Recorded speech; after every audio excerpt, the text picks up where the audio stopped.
ये कहानी है संजय की, जो रात को ट्रेन में सफ़र कर रहा था। ट्रेन में उसके अलावा और कोई भी नहीं था।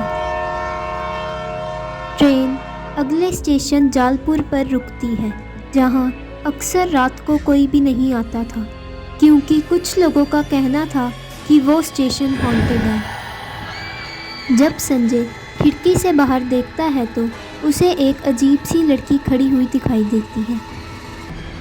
ट्रेन दोबारा से चलने लगती है, पर जब संजय दोबारा से बाहर देखता है तो उसे वही लड़की खड़ी हुई दिखाई देती है, जो उसे अपनी डरावनी आंखों से देख रही थी। संजय बहुत ज़्यादा डर जाता है। जैसे ही संजय अपने पीछे देखता है तो जालपुर स्टेशन पर तुम्हारा स्वागत है।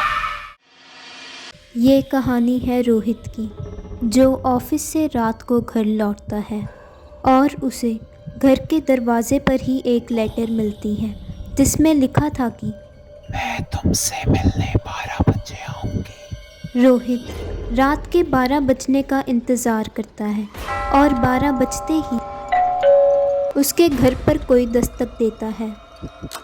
उसे दरवाजे पर एक और लेटर मिलती है, जिसमें लिखा था कि 10 कदम आगे चलो। रोहित चलते चलते सड़क के बीचों बीच पहुंच जाता है, जहां उसे एक और लेटर मिलती है। तुम्हारी मौत। ये क्या मजाक है, इतना बकवास। अरे यार, ये ट्रक की ब्रेक क्यों नहीं लग रही। कहानी है स्नेहा की, जो पार्किंग एरिया में अपनी कार पार्क कर रही थी, और जब वो पार्किंग एरिया से अपार्टमेंट में जा रही थी तभी उसे अपने सामने एक औरत दिखती है। कौन हो तुम? तुमने तो मुझे ड्राई दिया था। मैं तुम्हारे साथ एक गेम खेलना चाहती हूँ। ये सोने का बॉक्स तुम्हारा, बस तुम्हें 5 मिनट में ये पजल सॉल्व करनी होगी। स्नेहा 5 मिनट में उस पजल को सॉल्व करके सोने का बॉक्स ले लेती है। इस बार तुम्हें 2 सोने के बॉक्स मिलेंगे। 10 मिनट में ये पजल सॉल्व कर दो। ये औरत तो मुझे पागल लग रही है। मेरी तो पूरी जिंदगी सेट हो जाएगी। हाँ ही कर देती हूँ। इस बार स्नेहा पजल को पूरा नहीं कर पाती। अब तुम्हें एक सज़ा मिलेगी। कैसी सज़ा?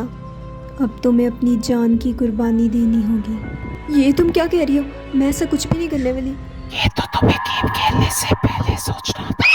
कहानी है मैरी की, जो न्यू ईयर की पार्टी अपने घर पर करने का सोच रही थी। इसी वजह से वो मेड को फ़ोन करके घर पर जल्दी बुला लेती है। थोड़े समय बाद ही मेड घर पर आकर सारा काम करना शुरू कर देती और न्यू ईयर की पार्टी के लिए सारे डेकोरेशंस भी कर देती है और खाने का भी इंतज़ाम कर देती है। चलो यार, ये तो बात अच्छी है, सारा काम कर दिया। पर पता नहीं मुझे इतनी ठंड क्यों लग रही है आज। कोई बात नहीं, मैं चाय बना देती हूँ। वैसे तो तुम रोज़ इतना बोलती हो, आज तुम्हें क्या हो गया? मेम साहब, एक ना एक दिन तो सबको चुप होना ही है। मैरी दरवाज़ा खोलने के लिए जाती है। आप कौन? जी, मैं आपकी न्यू मेड हूँ। आपकी पुरानी वाली मेड की आज ही डेथ हो गई। ये कैसे हो सकता है? वो तो मेरे घर पर ही है। और जैसे ही मैरी पीछे देखती है तो अब आपके भी चुप होने का टाइम आ गया मेम साहब। कहानी है सुनील की, जो क्रिसमस के दिन अपने घर पर एंजॉय कर रहा था। तभी उसे रूम की खिड़की से कोई आवाज़ आती है। बाहर जाकर देखने पर उसे क्रिसमस ट्री के पास गिफ्ट्स दिखते हैं। ये क्या? ये गिफ्ट्स किसने रखे?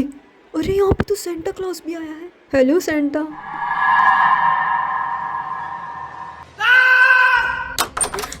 ये क्या हो रहा था? कौन था? We wish you a Merry Christmas. We wish you a Merry Christmas.